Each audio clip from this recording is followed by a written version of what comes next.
오늘 함께 말씀 보겠습니다. 누가복음 우리 12장 우리 1절부터 12절 말씀입니다.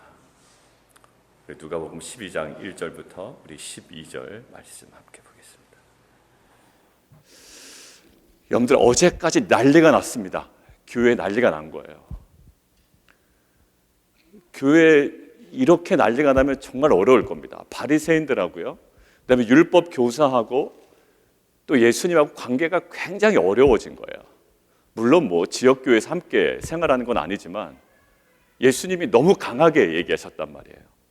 어떤 식으로 강하게 얘기하셨는 걸 우리가 어제 묵상을 했습니다. 굉장히 날카롭게 지적을 하셨고요, 듣기 싫게. 그 다음에 매섭게 비판하셨습니다. 그러면서 지금 그 바리새인과 율법 교사들에게 향했던 그런 어떤 그 모든 날카로운 말들이 지금 자연스럽게 12장에 가면 어디로 가는지 한번 살짝 보시겠어요? 어제 그 바리새인과 율법 교사에게 굉장히 날카로웠던 예수님이 지금 제자들에게 관심을 보이기 시작합니다. 그래서 12장 1절부터 보통 뭐라고 얘기하냐면 제자도를 주요 관심사를 가지고 이제 예수님께서 풀어나가신다. 그 관점에서 이제 12장을 저희가 계속 묵상해 가면 좋을 것 같습니다. 여러분들 어제 그 예수님의 그 날카로운 이야기 중에 기도회 때 이야기가 드렸지만 좀 마음에 걸리는 부분이 있었어요. 그게 뭐냐면 48절입니다. 한 번만 다시 볼까요? 48절. 47절부터 48절인데 화 있을진저 너희는 선지자들의 무덤을 만드는도다. 이게 정말로 선지자들의 무덤을 만듭니다. 왜 만들까요? 선지자들을 존경하는 마음으로 만드는 겁니다. 그러니까 그들의 의도는 나쁜 의도가 아닌 거예요. 우리가 선지자를 존경해야지, 리스펙트하기 때문에 그것 때문에 만드는 겁니다. 그런데 그런 의도와는 전혀 상관없이 정반대의 해석을 해버리시는 거예요. 예수님께서 뭐라고요? 이와 같이 그들은 죽이고 너희는 무덤을 만드니 너희가 너희 조상들의 행한 일의 증인이 되어 옳게 여기는도다. 결국 뭐냐면 너희는 존경의 의미로 무덤을 만들지만 결국 그 모든 것들이 뭐와 다를 바 없다?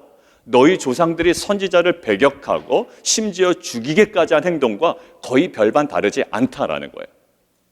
분명히 의도는 존경의 의미로 만들었는데 별반 다르지 않다라는 평가를 받았습니다. 그런데 그것이 왜 그럴까요? 분명한 목적이 있는데 나 목회 잘해보려고 한 겁니다. 그리고 나 정말 섬겨보려고 하는 거예요. 내 의도는 분명히 드러났습니다. 그런데 그 의도와 전혀 정반대 해석을 해버리시는 거예요. 이유는 단 한 가지예요. 너희가 메시아 그분을 대적하고 거부하고 심지어 그의 말씀을 반응하지 않았다라는 거예요. 여러분들 누가복음에서 계속 나오죠. 그러니까 나의 어떤 지금 그 행하고 있는 행위보다도 그 전제가 풀려야 되는 거예요. 그러니까 우리는 사역을 한다 그러고 우리 안에 여러 가지 많은 일들이 있지만 우리 안에 풀려야 되는 전제가 있습니다. 사실 큐티가 한 번 더 깊게 들어가기 위해서는요, 어느 단계까지 가야 되냐면 많은 것들을 깨닫는 게 중요한 게 아니라 내가 정말로 어려운 순종 한번 순종해봐야 되는 거예요. 여러분들 그때 내 신앙에 정말 결정적인 하나의 중요한 전제가 해결되지 않았었구나라는 걸 느낍니다. 여러분들 지적으로 신앙생활하기 너무 좋습니다. 여러분들 책 많이 읽으시죠? 갖다 읽으면 얼마나 좋아요. 여러분들 신앙에 좋은 서적들이 많습니다. 아내도 그 몇 권 주문해달라고 그래서 제가 그 주문을 해줬는데 왜 사려고 그래? 그냥 보려고 그런대요. 근데 이렇게 보면 이렇게 줄 치면서 보고 거기 메모난 거 얼마나 좋아요. 근데 여러분들 우리의 신앙에 그 모든 것들이 누가복음 얘기하는 것, 그러니까 제가 지금 은근히 책 읽고 순종 안 한 사람처럼 얘기하는 것 같은데 그런 의미가 아닙니다. 여러분 오해하실까 봐. 어디로 가야 되냐면 결국 아무리 존경의 의미로 무덤을 만들고 자기의 선한 의도가 있었지만 가장 풀려야 되는 그 신앙적 전제가 해결되지 않으니 뭘까요? 말씀을 듣고 지키어 인내로 결실하는 거예요. 그러니까 사실 우리 안에 그 거룩한 순종이 우리 가운데 한번 탁 흘리게 되면요, 이 묵상의 깊이가 사실 좀 달라집니다. 근데 매번 그냥 깨달은 거 얘기하고 기독교가 이래야 된다 저래야 된다 그런 식의 어떠한 그런 담론은 사실 우리에게 사실 그렇게 중요하진 않아요. 여러분들 항상 그 기독교 비판하고 이럴 수는 있습니다. 근데 그게 자기의 신앙과는 별반 연관이 없거든요. 그러니까 하나님께서 말씀하신 거에 듣고 지키어 인내로 결실하는 거예요. 여러분들, 이러한 그 신앙적 대전제가 어떻게 보면 큰 게 아니라 가장 중요한 부분인데, 가장 작은 부분인데, 이것들을 우리가 하나하나 해결해 나가고 회복해 나감을 통해 정말 하나님께서 우리 2022년도 우리 공동체에게, 가정에게 주신 이 재건과 이 갱신의 그 은혜가 우리 가운데 누려지기를 원합니다. 자, 오늘 본문 들어갈게요. 오늘 본문은요, 제 눈에 딱 들어오는 표현이 하나 있었어요. 뭐냐면 반복되는 겁니다. 우리가 큐티쌤이나 이제 상반기에 때를 정해서 앉았는데, 묵상할 때 우리가 중점 둬야 되는 게 뭐냐면 반복되는 단어예요. 여러분들, 오늘 여러 가지 표현이 있지만 반복되는 하나의 동사가 하나 있었습니다. 뭘까요? 여러 가지가 있겠습니다. 제가 주목했던 반복되는 동사. 자, 4절 보실까요? 두려워하지 말라라는 거예요. 그런데 조금 있다가 5절, 권세 있는 그를 두려워하라. 그 다음에 5절 후반부, 그를 두려워하라. 자, 그 다음에 나중에 8절에 보면, 11절에 보면 염려하지 말라, 맨 마지막이에요. 그러니까 염려하고 두려워하고 이런 모든 것들. 여러분들, 왜 갑자기 두려워하지 말라, 두려워하라, 염려하지 말라, 뭐 이런 이야기를 하실까요? 자, 우리가 배경을 조금 살펴보면 좋겠습니다. 오늘 본문의 배경이 어떤 배경이죠? 어제까지만 해도 무슨 본문이었습니까? 바리새인과 율법교사하고 굉장히 사이가 안 좋아진 거예요. 여러분들, 이거 감정 굉장히 상합니다. 그 사람의 신앙을 두고 얘기하는 거잖아요. 야, 너 신앙 위선적이야, 이렇게 얘기 한번 들었다고 생각해 보세요. 너 그렇게 기도하더니, 새벽에 나오더니, 묵상하더니, 예배드리더니, 너 그렇게 사역을 하더니 너 신앙 위선적이었어, 이 얘기 들어보세요. 얼마나 기분이 나쁘고 정말 교회 뛰쳐나갈 판인데. 여러분들, 이런 상황이에요. 그런데도 불구하고 지금 1절 한번 보십시오.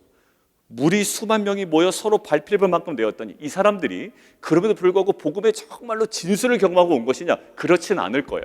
이 사람들 다 변할 사람들입니다. 변할 사람들이에요. 예수님께서는 이미 그걸 아시죠? 자신의 메시아 길을 온전히 걸어갈 때 사람들이 오히려 호응하는 것이 아니라 자신의 메시아됨과 십자가에 대해서 어떤 반응을 보일지를 너무나도 알고 계세요. 자, 그래서 지금 포커스를 어디다 두고 있다고요? 바리새인과 율법교사에게 포커스를 뒀던 예수님이 이제 오늘 12장부터 어디에 포커스를 두느냐? 제자들에게 포커스를 두는 거예요. 어떤 일이 벌어질 거기 때문에. 이제 이런 일이 벌어질 거예요. 지금은 사람들이 이렇게 막 수만 명이 모여서 밟힐 만큼 난리가 났지만, 이제 제자들이 사람들로부터 거부당하는 상황을 직면하게 될 거예요. 실제로 그랬죠.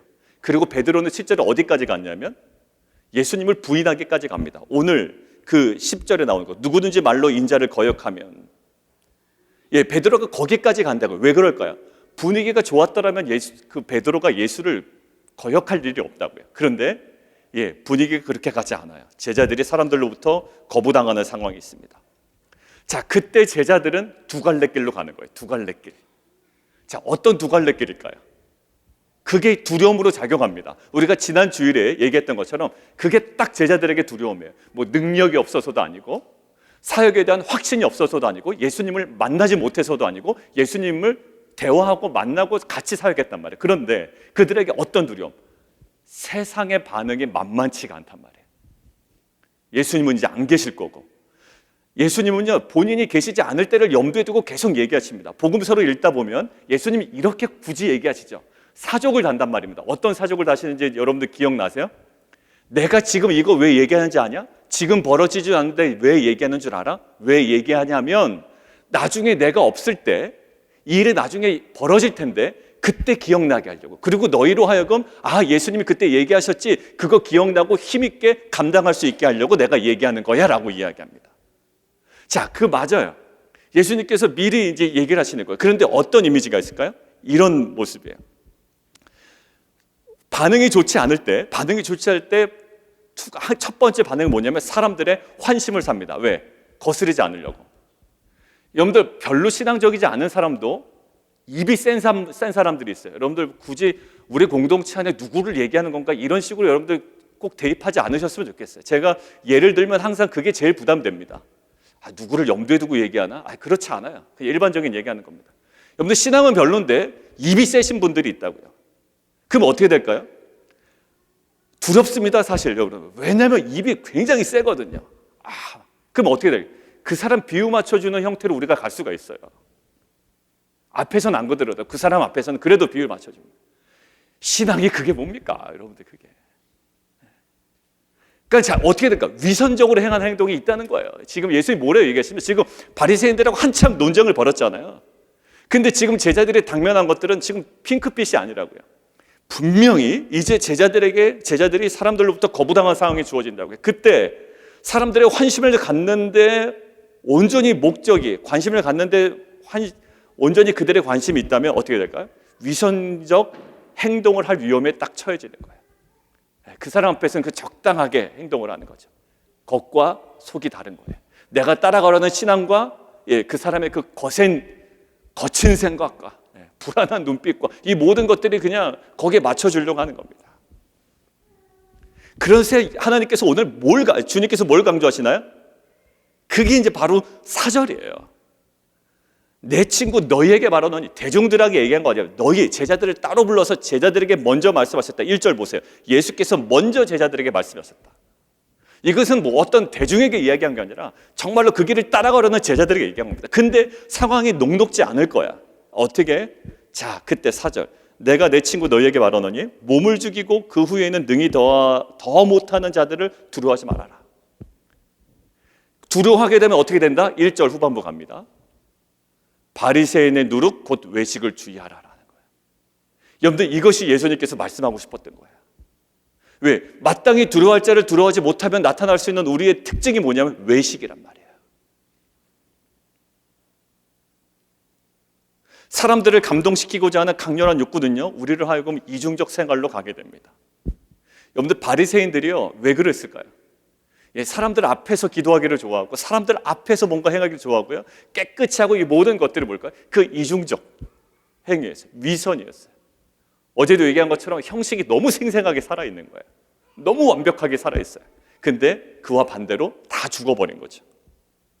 이러한 이중성은요, 신앙의 이중성은 사실 바리새인들뿐만 아니라 우리에게도 굉장히 중요하게 생각합니다. 사역을 감당할 때나 아니면 기도할 때나 우리가 예배 드릴 때나 우리가 묵상을 나눌 때나 이 외식은요, 우리가 나는 없습니다라고 하는 순간 있어 버리는 거예요. 이것은 누구에게나 있는 겁니다. 하고 나서 후회도 괜찮아요. 나누고 나서 내가 위선적으로 나눴다, 깨닫는 것이 중요합니다. 여러분들 보세요. 이런 이중성은 굉장히 파괴적이고 공허한 거예요. 그래서 무엇을 얘기합니까? 이제 두려워야 되는데 두려워야 될 대상을 스위치해야 된다는 거예요. 왜? 지금 상황적 배경으로는 제자들이 사람들로부터 이제 앞으로 계속 거부를 당할 텐데 거기에 대해서 두려워하는 대상이 명확하지 않으면 어느 쪽으로 흘러간다? 위선적 행동으로 갈 위험이 너무나도 많다라는 거예요. 그래서 무엇을? 바리새인의 누룩 곧 외식을 주의하라라는 거예요. 여러분들, 이러한 우리의 삶에 오늘 두 가지 메시지입니다. 이 외식을 주의하라라고 하면서 제가 오늘 센터에 두고 싶은 본문이 하나 있는데 그게 바로 2절부터 3절이에요. 우리 좀 천천히 읽어볼까요? 2절부터 3절. 자, 시작. 감추인 것이 드러나지 않을 것이 없고 숨긴 것이 알려지지 않을 것이 없나니 이러므로 너희가 어두운 데서 말한 모든 것이 광명한 데서 들리고 너희가 골방에서 귀에 대고 말한 것이 지붕 위에서 전파되리라. 이것이 무엇을 얘기할까요? 학자들이 이것 때문에 학자들은 논쟁하기를 좋아하잖아요. 여러분들, 왜 2절과 3절을 제가 센터에 두기를 원하냐면 여기서 갈라지기 때문이에요. 이 갈라지는 지점이 있기 때문입니다. 무엇이 갈라질까요? 학자들이 논쟁을 벌인 지점이 뭐냐면 이것이 긍정이냐 부정이냐라는 거예요. 다시 풀어서 설명하면 부정이라고 하면 어떤 부정일까요? 위선하지 마. 위선하면 결국 밝혀질 거야 라는 거예요. 그저 논조가 그렇죠. 감춘 것은 다 드러나 숨긴 것, 알려지지 않을 것이 없어.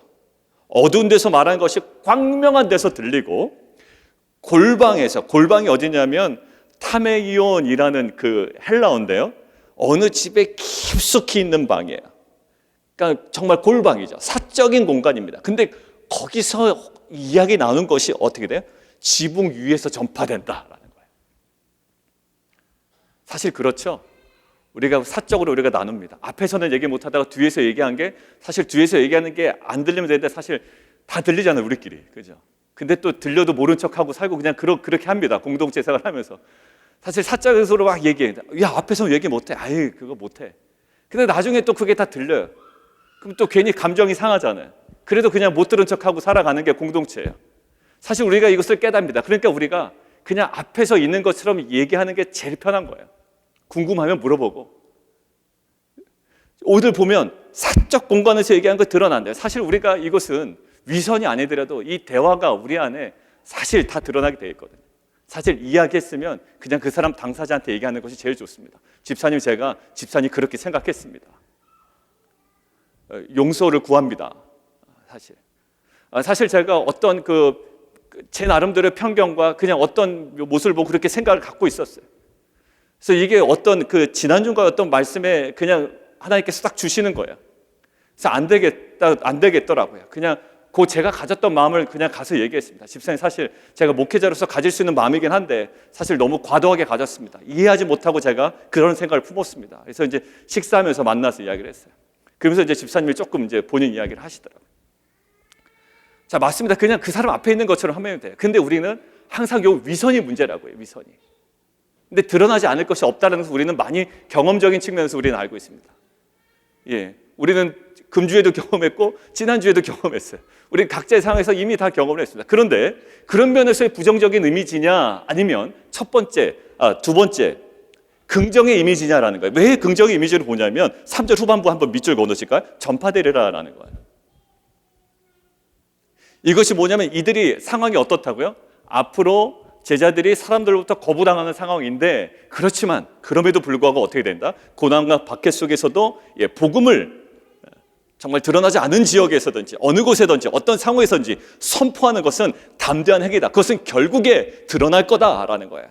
이런 의미에서 긍정의 의미인지 두 가지 관점이 있습니다. 그런데 저는 오늘 이 두 가지 관점 모두 다 수용하여 우리에게 두 가지 관점으로 적용하는 것이 우리에게 유익이 된다고 생각이 돼요. 첫 번째는 이미 얘기했습니다. 무엇이요? 그런 상황 가운데 우리로 하여금 이중적 생활을 하게 된다는 거. 위선적 행위. 그런데 어떻게 돼? 드러나게 된다라는 거예요.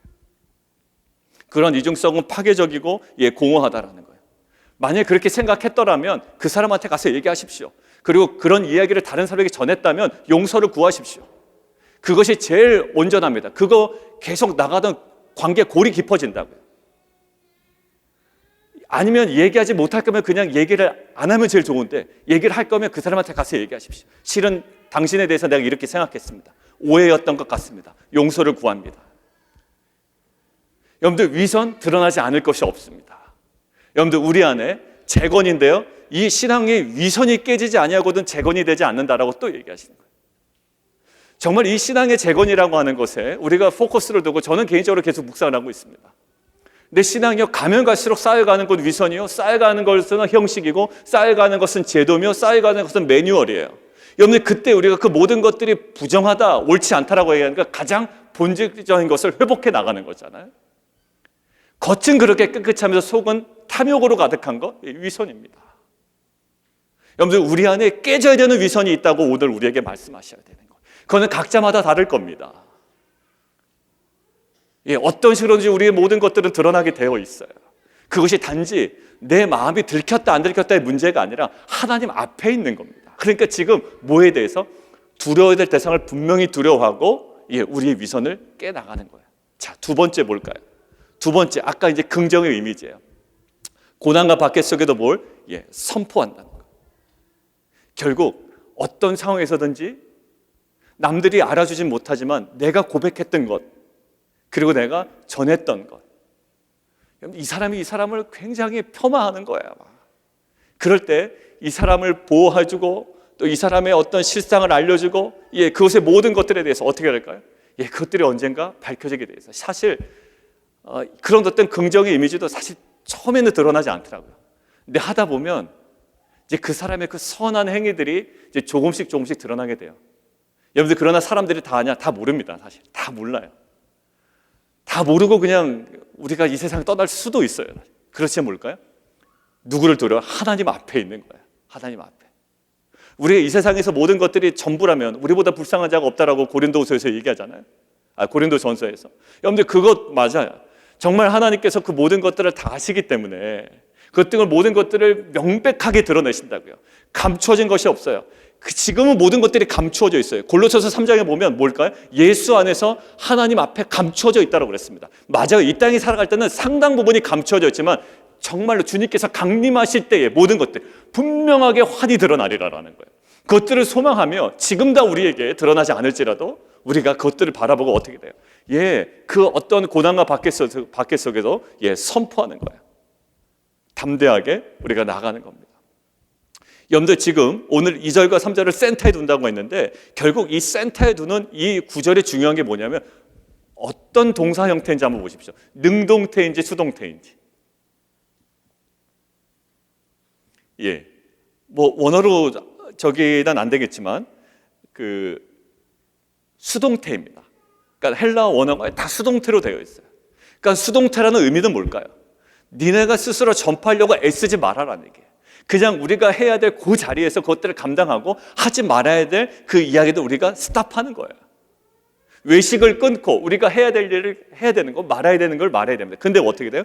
그 모든 것들을 드러내시는 분이 누구다? 그것이 하나님이라는 거예요. 그래서 결국 마지막 그 5절을 보면 누구를 두려워하라? 그냥 육신을 죽이는 것까지 하고 더 이상 못하는 자를 두려워하지 말고 오히려 죽인 후에 지옥에 던져 넣는 권세 있는 그를 두려워하라. 참으로 너에게 이르노니 그를 두려워하라. 결국 누가? 하나님께서 그것들을 드러내신다라는 것이 이 수동태에서 드러나요. 결국 그런 관점에서 우리가 8절을 보면 그를 두려워하라 라고 하니까 누구든지 사람 앞에서 나를 시인하면 그렇게 시인할 수가 있어야 된다는 거예요. 상황이 어떻다고요? 제자들이 사람들로부터 거부당하는 상황 앞에 사람 앞에서 예수를 시인한다는 건 어떤 말일까요? 온전히 두려워할 자를 두려워했다라는 거예요. 근데 사람 앞에서 나를 부인한다는 것은 누가 두려워서 부인을 하는 걸까요? 하나님 두려워서 부인하는 게 아니라 사람 두려워서 부인하는 겁니다. 어정쩡한 스탠스. 이 위선으로 가기 바로 직전의 스탠스가 바로 이 스탠스인 것 같아요. 어정쩡한 스탠스예요.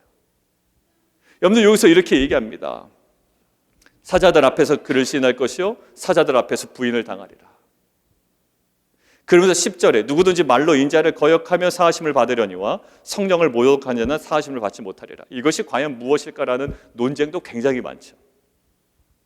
첫 번째는 예수의 사역이 사탄에서 유래되었다는 것을 그것들을 강조하는 것들이 이제 성령을 모독하는 자다 이렇게 얘기하는데 마태복음에서 나온 어떤 그런 전개되는 스토리상은 맞아요. 그런데 마태복음과 마가복음과 이 누가복음과 연관되어 있는 어떤 그 다양성을 다 포용하는 어떤 의미는 아니에요. 또 그거는 또 그냥 온전하다고 할 수가 없습니다. 두 번째, 신자들의 일반적인 배교 행위다 라고 할 때 누가복음은 그래도 맞지만 다른 것과는 또 어울리지가 않아요. 그리고 회당 권세 있는 자들 앞에서 끌려갔을 때 뒤에 나오는 것처럼 성령이 전하려고 하는 그 메시지를 제대로 전하지 못하는 것이 바로 이거다라고 얘기하는데 그것은 너무 좀 어울리지 않습니다.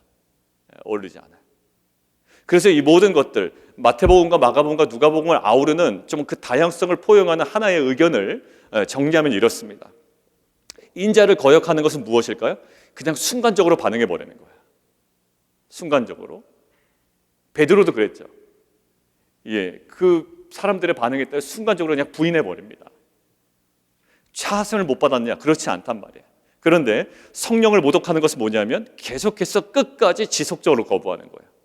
이것이 왜 사심을 받지 못한다고 그러면 과연 얘기하는가? 여러분들 성령의 사역은 뭡니까? 성령의 사역은 우리 기분 좋게 하려는 게 아니에요. 성령의 사역은 그리고 우리 사업 잘 되게 하는 것이 아닙니다. 성령의 사역이 결국 뭘까요? 사도행전의 성령의 사역은 무엇이라고 우리가 공부했습니까? 사도행전의 성령의 역사는 꼭 무엇으로 귀결되더라? 다시 한번. 사도행전의 성령의 역사는 꼭 무엇으로 귀결되더라? 말씀 선포로 귀결되더라라는 거예요. 그러니까 성령의 사역은 결국 뭘까요? 복음 전파와 연관되어 있고 하나님의 구속 사역과 관련이 되어 있습니다. 그런데 이 성령, 하나님의 성령 사역은 하나님의 구원 계획인데 결국 하나님의 구원 계획을 지속적으로 전적으로 거부하는 것, 이것이 뭘까요? 결국 사심을 받을 수가 없는 거죠. 왜냐하면 그것들을 전적으로 거부하고 성령 사역, 즉 구원 사역을 완고하게 거부하고 거절하는 거예요. 어떤 상황에서? 그렇게 사람들로부터 거부당하는 상황 가운데. 자, 그러면서 이 긍정의 메시지가 11절, 12절에 나왔습니다. 아까 어떠한 것의 긍정일까요? 2절과 3절이 두 갈래로 나뉜다고 그랬죠. 하나는 부정적인 거, 위선하지 마라는 것과, 하나는 그럼에도 불구하고 그 상황 가운데 어떤 상황이든지, 어떤 그 조그마한 상황이든지 전하라고 하는 거예요. 그런데 11절, 12절 이렇게 되겠습니다. 그들은 여전히 두렵습니다. 여전히 두려워요. 마치 우리가 지난 주일에 함께 나눈 것처럼 여전히 두려운 상황이에요. 그래 가겠습니다라고 딱 가 있지만 사실 두려운 상황이라고요. 우리도 마찬가지입니다. 사역 감당하겠습니다라고 연말보다는 괜찮았지만 연초에 결정했지만 또 다른 두려움이 있어요. 왜? 여러분들 사람 때문에 당하는 두려움이 많습니다. 여러분들 리더 되보셨죠? 큐티 리더. 여러분들 새로운 사람들을 맞아들일 때, 또 하나는 새로운 또 공동체를 우리가 딱 접할 때 여러분들 어떤 마음이 든가요? 두려움이 있어요. 여러분들 저는 새로운 성도들 올 때 저는 좋죠. 근데 때로는 두렵습니다. 왜냐하면 그 사람이 어떤 성향인지 모르고 정말 영혼을 살핀다는 거 굉장히 두려운 거예요. 왜? 처음에는 본색을 드러나지 않지만 나중에 본색이 다 드러나거든요. 그 사람과 저와 본색이 충돌해버리면 굉장히 힘듭니다. 왜? 저도 나름대로 본색이 있을 거 아니에요. 여러분들 이것이 힘든 거예요. 사람 대하는 것이 무지 힘든 것이 압니다. 큐티 리더들, 텐트 리더들 알아요. 사람들 근데 그냥 가볍게 내뱉는 말이지만 이 리더 입장에서 굉장히 힘든 거 알아요. 여러분들 이 두려움이 있단 말이에요. 그런데 거기에 대해서 뭐라고 얘기하나? 11절, 11절 우리 함께 읽겠습니다. 시작. 사람이 너희를 회당이나 위정자나 권세 있는 자 앞에 끌고 가거든 어떻게 무엇으로 대답하며 무엇으로 말할까 염려하지 말라. 마땅히 할 말을 성령이 곧 그때에 너희에게 가르치시리라 하시니라. 여러분들 이 그림이 어디서 나오는가? 사도행전 4장에 나옵니다. 사도행전 4장에 이 베드로와 이 사도들이 끌려가죠. 그때 어떻게? 성령께서 그들에게 말할 것을 주십니다. 아주 담대해요. 베드로가요 그럴 줄 몰랐던 거예요. 항상 하면 도망가고 끝까지 뭐 한다고 했다가 그냥 주저물러 앉고 이랬던 베드로인데 그 권세 있는 자들 앞에서 아주 담대하게 얘기합니다. 누구도 그랬나요? 사도 바울도 그랬어요. 결국 이것이 뭘까요? 우리가 누려야 될 그 성령의 충만함이었던 거예요. 하나님을 두려움을 통해서 성령을 인정함을 통해 우리가 누려야 되는 것이 뭘까요? 바로 이 모습이에요. 여러분들 무엇으로 가능할까요? 오늘 찬양처럼 두렵습니다. 사실 여러분들이 무엇이 필요할까요? 지난 연말 송무혁신 예배 때 얘기한 것 힘도 아니고 능도 아니고 뭐다? 오직 여호와의 신으로 감당하는 거예요. 여호와의 영으로만 감당한다라는 거예요. 우리 안에 그 위선을 깨는 것도 하나님 앞에 두려움과 이 성령의 충만함으로 가능한 것이고요. 우리가 사람 앞에 두려워하여 우리의 모든 영적 스탠트가 주춤할 때 정말 성령께서 우리를 다시 한번 세우시고 우리를 할 말을 정확하게 주시며 이 말이 우리의 위선이 깨고 오히려 때로는 직설적으로 나올 수가 있지만 이것들이 말씀의 순종함으로 듣고 지키어 인내로 결실하며 살아감을 통해 하나님께서 이루시려고 하는 재건하시려고 하는 그 하나님의 나라가 우리 공동체 가운데 회복될 줄 믿습니다. 사명을 감당하기 위해서라도 2절과 3절은 중요하고요. 우리의 신앙적 위선을 깨기 위해서라도 2절과 3절은 매우 중요합니다. 다시 한번 말씀드립니다. 우리의 사명을 온전히 힘있게 감당하기 위해서라도 2절과 3절은 중요하고요. 우리의 위선을 깨기 위해서도 2절과 3절은 가능합니다. 그 근본이 어디였을까요? 마땅히 두려워할 자를 두려워하라. 우리의 신앙의 가장 이 근본적인, 어제도 이야기했지만 가장 중요한 이 전제가 다시 한번 회복되는 귀한 공동체가 되기를 원합니다. 우리 함께 기도하며 나아가도록 하겠습니다.